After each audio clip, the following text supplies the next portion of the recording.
नमस्कार दोस्तों, UP PCS bye विजय channel में आपका स्वागत है।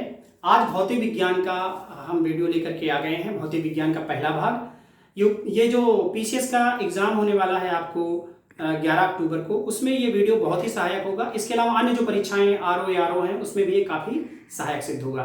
तो आइए चलिए शुरू करते हैं आज का भौतिक विज्ञान का वीडियो। पहला प्रश्न है, सर्च लाइट या खोज बत्ती में किस दर्पण का प्रयोग किया जाता है? तो दोस्तों, सर्च लाइट या खोज बत्ती में नतोदर दर्पण का प्रयोग किया जाता है। नतोदर दर्पण को अवतल दर्पण भी बोलते हैं। कॉनकेव मिरर भी आपने पढ़ा है। तो इसमें आप भटकना मत, ये नतोदर दर्पण बोल दिया तो क्या हो गया। ऐसा क्यों इसमें अवतल दर्पण रखते हैं? क्योंकि ये क्या करता है कि जो उसके अंदर बल्ब है, बल्ब से निकलने वाली लाइट क्या हो कि सारी की सारी पैरेलल हो जाए, वो उसका ऐसे डाइवर्जन ना हो जाए, पैरेलल हो जाए। तो पैरेलल होने से अच्छा जो भी चीज आप देख रहे हैं बाकायदे फोकस उसी पर पड़ेगा। इसलिए सर्च लाइट या खोज बत्ती में नतोदर दर्पण, अवतल दर्पण या कॉनकेव मिरर का प्रयोग किया जाता है। हाँ दोस्तों, ये दूसरा प्रश्न देखिए, 2 डायोप्टर क्षमता वाले चश्मे की फोकस दूरी क्या होगी? तो दोस्तों, डायोप्टर क्या होता है? पावर होती है। जो चश्मा आप गॉगल्स खरीदते हैं, जिनकी आंख में समस्या है, तो उसमें पावर होती है। जैसे +2 डायोप्टर का, अगर धन 2 डायोप्टर का है क्षमता उसका, तो इसका फार्मूला होता है दोस्तों, क्षमता होती है 1/, फोकस दूरी मीटर में। तो इससे हम निकालेंगे तो आसानी से, ये गणित है, छोटा सा गणित है, 2 बराबर 1/f हो जाएगा मीटर में, और फिर करेंगे तो f = 1/2 मीटर हो जाएगा। 1/2 मीटर से 100 में गुणा कर देंगे, क्योंकि 1 मीटर में 100 सेंटीमीटर होता है, 50 सेंटीमीटर हो जाएगा। तो दोस्तों, ये तो ठीक है, लेकिन जो हमारे आर्ट साइड के स्टूडेंट हैं, अगर बहुत ज़्यादा याद भी नहीं करना चाहते, तो उनके लिए एक शॉर्टकट मेथड है। जितना भी डायोप्टर हो पावर, उसको 100 में भाग दे दीजिए उससे। चाहे 2 हो, चाहे 1 हो, चाहे 1.5 हो, 3 हो, कुछ भी हो, 100 से भाग दीजिए। जितना उत्तर आएगा सेंटीमीटर में, वही फोकस दूरी हो जाएगी उस चश्मे की। ठीक है दोस्तों, तो चलिए अगले प्रश्न पे आते हैं। किसी व्यक्ति की पूरी ऊंचाई देखने के लिए समतल दर्पण की न्यूनतम ऊंचाई कितनी होनी चाहिए? तो दोस्तों, इसका सीधा सा उत्तर है, हमेशा कभी भी आए, व्यक्ति की ऊंचाई का आधा। आप अपने लिए समझ लीजिए कि हमें जितनी हमारी हाइट है उससे आधी हाइट का अगर हमारे पास समतल दर्पण हो न्यूनतम, तभी हम उसमें पूरा का पूरा दिख सकेंगे। ठीक है दोस्तों, तो इसको ऐसे आप याद कर लीजिए, इसमें कोई बहुत बड़ी रॉकेट साइंस नहीं है। चलिए अगले प्रश्न में आते हैं दोस्तों। जल के अंदर वायु का बुलबुला किसकी भांति व्यवहार करता है? तो जल के अंदर वायु का बुलबुला अवतल लेंस की भांति व्यवहार करता है। दोस्तों, आपने देखा होगा कि जैसे आप पंचर बनवाने जाते हैं अपनी साइकिल का, तो जहां पे पंचर रहता है वो पानी में डुबाता है, वहां से बहुत सारे बुलबुले आते हैं। उन बुलबुलों को अगर ध्यान से देखोगे तो वो बीच में धंसे हुए, किनारे पर उभरे हुए होते हैं। ये होता है कि उसका व्यवहार कैसा है, अवतल लेंस की तरह। जबकि आप अभी देख रहे हैं पानी की बरसात हो रही है, जमीन में खूब बरसात होते समय पानी के ऊपर जो बुलबुला बन जाता है वो कैसा बनता है? वो उत्तल बनता है दोस्तों। वो क्या होता है कि बीच में उभरा हुआ रहता है और किनारे पे दबा हुआ रहता है। तो ये चीज है, ये उत्तल कौन सा बनता है? जो वायु में बनता है वो उत्तल है, और जो पानी के अंदर बनता है वो बुलबुला कैसा होता है? अवतल लेंस की तरह होता है। ठीक है दोस्तों, अगले प्रश्न पे आइए, काफी इंपॉर्टेंट है अगला प्रश्न, इस पर ध्यान देना। यातायात संकेतों पर जड़ी हुई कांच की छोटी छोटी मणिकाएं, उन पर प्रकाश पड़ने से तेजी से क्यों चमकने लगती हैं? आपने देखा होगा, नहीं लिखा रहता है दाहिने मोड़, यहाँ पर गड्ढा है, आगे सड़क सकरी है, ये सब लिखा रहता है। और वो तो आप काफी दूर रहते हैं, आपके जो गाड़ी की लाइट उस पर पड़ती है तो वो बहुत चमकने लगता है दोस्तों। तो इसका कारण है पूर्ण आंतरिक परावर्तन। पूर्ण आंतरिक परावर्तन क्या होता है कि किसी ऐसे एंगल पे ऐसे मटेरियल, जैसे मान लीजिए माध्यम 1 है, माध्यम 2 है, अगर आप दूसरे एंगल पे करेंगे तो माध्यम 1 से माध्यम 2 में प्रकाश की कुछ तरंगे, कुछ भाग चला जाएगा और कुछ लौट आएगा। ऐसा होता है। जैसे आपने जल में मारा मान लीजिए अपनी टॉर्च, तो कुछ भाग उसमें पानी के अंदर भी लाइट का चला जाता है, कुछ निकल आता है। लेकिन किसी ऐसे एंगल पे अगर आप टॉर्च मारें जिससे वो जो लाइट है आपकी पानी के अंदर बिल्कुल ना जाए, बल्कि पानी की सतह पे ही 90 डिग्री पे मुड़ जाए दोस्तों, उस चीज को बोलते हैं दोस्तों पूर्ण आंतरिक परावर्तन। तो दोस्तों, इससे बहुत सारे प्रश्न आते हैं पूर्ण आंतरिक परावर्तन से। जैसे आप देखे होंगे कि भगवान की फोटो देखते हैं, शंकर जी, दुर्गा माँ का, एक ही फोटो में देखें कि दोनों की फोटो दिखती है। इस एंगल से देखोगे तो उसमें शंकर भगवान की फोटो दिख रही है, दूसरे एंगल से दुर्गा माँ की फोटो दिख रही है। या आप हीरो हीरोइन की फोटो देखते होंगे, इस तरह की तस्वीर रहती है, एक तरफ से देख रहे हो तो अक्षय कुमार दिख रहे हैं, दूसरी तरफ से देख रहे हो तो अजय देवगन दिख रहे हैं। तो ये क्या है, वो उसमें भी कारण क्या है? पूर्ण आंतरिक परावर्तन। ऐसे ही दोस्तों, जो आप देखते हैं इस समय फाइबर ऑप्टिकल फाइबर लाइंस गांव गांव तक पहुंच रही हैं, गड्ढे खोदे जा रहे हैं, पूरे गांव को वाईफाई करना है, डिजिटल करना है इंडिया को, तो ऑप्टिकल फाइबर्स का यूज़ किया जा रहा है। उसके अंदर भी जो प्रक्रिया होती है उसमें जो आप सिग्नल्स जाएंगे उस सिग्नल्स को ऑप्टिकल फॉर्म में पूर्ण आंतरिक परावर्तन करते हुए, टोटल इंटरनल रिफ्लेक्शन करते हुए जाएगा। तो कभी भी अगर ऑप्टिकल फाइबर का प्रश्न पूछ ले तो पूर्ण आंतरिक परावर्तन, यातायात के संकेतों पर ये जो चमकता है ये भी पूर्ण आंतरिक परावर्तन, ये एक ही तस्वीर में दो तस्वीरों का दिखना उसमें भी पूर्ण आंतरिक परावर्तन। दोस्तों अगले प्रश्न पे आ जाइए, दो समतल दर्पणों से बने प्रतिबिंबों की संख्या।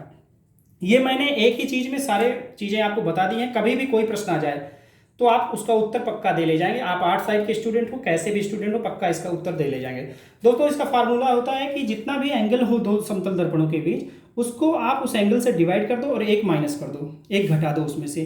तो जैसे मान लीजिए समांतर हो, अगर दो समतल दर्पण कैसे हो, समांतर हो, तो समांतर का मतलब होता है उनके बीच शून्य अंश का कोण। समांतर अगर रेखाएं होंगी तो उनके बीच कितना कोण होता है, शून्य अंश। तो उसको क्या करते हैं दोस्तों, शून्य से आप किसी चीज को डिवाइड करोगे किसी संख्या को तो कितना हो जाएगा, इनफाइनाइट हो जाएगा, अनंत हो जाएगा। तो आप समांतर अगर समतल दर्पण रखे हैं तो उसमें प्रतिबिंबों की संख्या कितनी बनेगी, अनंत बनेगी। ठीक है। इसके अलावा अगर मान लीजिए लंबवत में समतल दर्पण रखे हैं तो क्या होगा, तो अगर लंबवत में समतल दर्पण रखे हैं तो दोस्तों, तो आप लंबवत मतलब 90 अंश का कोण होगा, 90 अंश का कोण होगा तो 360 को 90 से डिवाइड किया, 9 चौक 36, 4 में से 1 गया 3, 3 प्रतिबिंब बनेंगे। अगर दो समतल दर्पणों के बीच 60 अंश का कोण हो तो 360 को 60 से डिवाइड किया, 6 आया, 6 में से 1 गया 5। अगर दो समतल दर्पणों के बीच 360 अंश का कोण, ये 120 अंश का कोण हो तो 360 को 120 से डिवाइड किया, एक घटाया, कितना आया, 2। तो इन्हीं में से कई बार प्रश्न पूछे गए, हो सकता है ऐसा कुछ पूछ लिया जाए तो आप आराम से इसका उत्तर दे लेंगे। चलिए दोस्तों अगले प्रश्न पर आते हैं। अगला प्रश्न है दोस्तों, CFL बल्ब, LED बल्ब एवं टंगस्टन फिलामेंट बल्ब को बिजली के खपत के घटते हुए क्रम में लिखो। ऐसे प्रश्न या इससे संबंधित प्रश्न पूछे जाने की संभावनाएं पक्का है, आप ये मान के चलिए, इससे संबंधित प्रश्न पूछा जा सकता है। तो दोस्तों जैसे जैसे इलेक्ट्रिकल जो सभ्यता है वो विकसित हो रही है, तो आप उसमें देख रहे हैं कि इस चीज़ पर पूरा ध्यान है, जो हमारे इनोवेटर हैं, साइंटिस्ट हैं, उनका ध्यान है कि कैसे कम बिजली में अधिक से अधिक हम लाइट वगैरह प्राप्त कर सकें। तो आज हमारे पास LED बल्ब है, LED टीवी, हर चीज़ है। LED बल्ब में सबसे कम, ये अर्धचालकों पर आधारित है, सेमीकंडक्टर्स पर, इनमें सबसे कम बिजली खर्च होती है दोस्तों।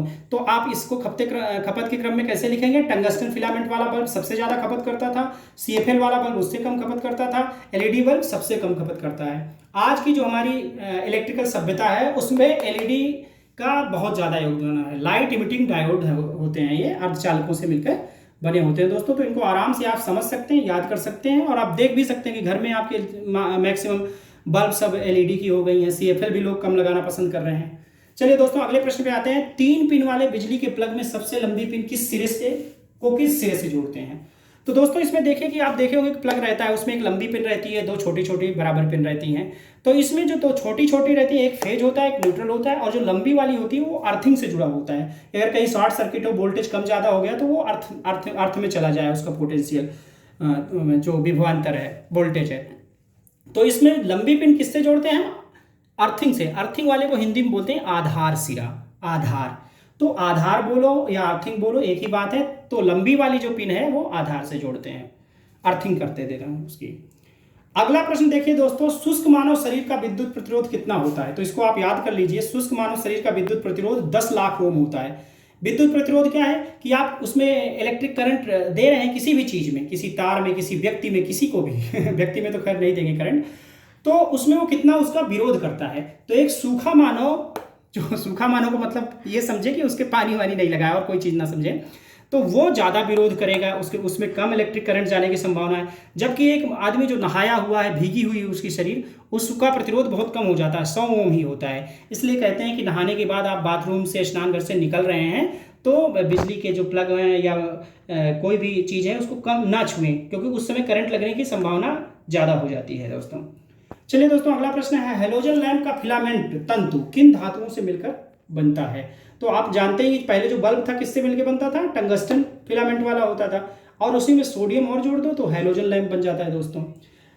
तो ये टंगस्टन और सोडियम है। हेलोजन लैंप का आप कल्पना कीजिए कि कहीं किसी प्रोग्राम में लगा है, और याद रख लीजिए कि भाई इसमें टंगस्टन के साथ सोडियम भी रहता है। ठीक है दोस्तों, अगले प्रश्न पे आते हैं, नाभिकीय संलयन। तो नाभिकीय संलयन जो है, इसमें क्या है कि 2 नाभिक जुड़ते हैं दोस्तों, 2 नाभिक जिसमें जुड़े वो नाभिकीय संलयन हो गया। और एक ही नाभिक टूट जाए वो नाभिकीय विखंडन हो गया। इसको नाभिकीय संलयन को बोलते हैं न्यूक्लियर फ्यूजन और नाभिकीय विखंडन को बोलते हैं न्यूक्लियर फिशन। ये FUSION, ये FISSION। तो दोस्तों आप जान लीजिए कि ये संलयन जो है वो विखंडन से भी ज़्यादा शक्तिशाली है। आप देखते हैं कि सूर्य से हमको सारी ऊर्जा प्राप्त होती है और पूरी सृष्टि ही सूर्य से ऊर्जा प्राप्त कर रही है, तो सूर्य के अंदर यही नाभिकीय संलयन होता रहता है। इसके अलावा जो हाइड्रोजन बम होता है उसका उदाहरण याद कर सकते हैं, उसके अंदर भी क्या होता रहता है, नाभिकीय संलयन होता रहता है। उसमें 2 हाइड्रोजन के एटम्स हैं वो जुड़ जाते हैं तो एक हीलियम का जो है मॉलिक्यूल बनाते हैं और उससे जो है ऊर्जा निकलती है। इसी तरह नाभिकीय विखंडन क्या होता है, एक नाभिक टूट जाता है। जैसे आप देखे होंगे कि जो हमारा एटम बम है उसके अंदर नाभिकीय विखंडन होता है। इसके अलावा जो हमारे न्यूक्लियर रिएक्टर्स लगे हुए हैं, ये परमाणु संयंत्र भारत के अंदर लगे हुए हैं, उसमें भी जो है नाभिकीय विखंडन होता है। यूरेनियम, बेरियम और क्रिप्टॉन में टूट जाता है और उसमें से ऊर्जा निकल जाती है। इसमें क्या होता है कि नाभिक जुड़ जाते हैं नाभिकीय संलयन में, उसमें से ऊर्जा निकल जाती है।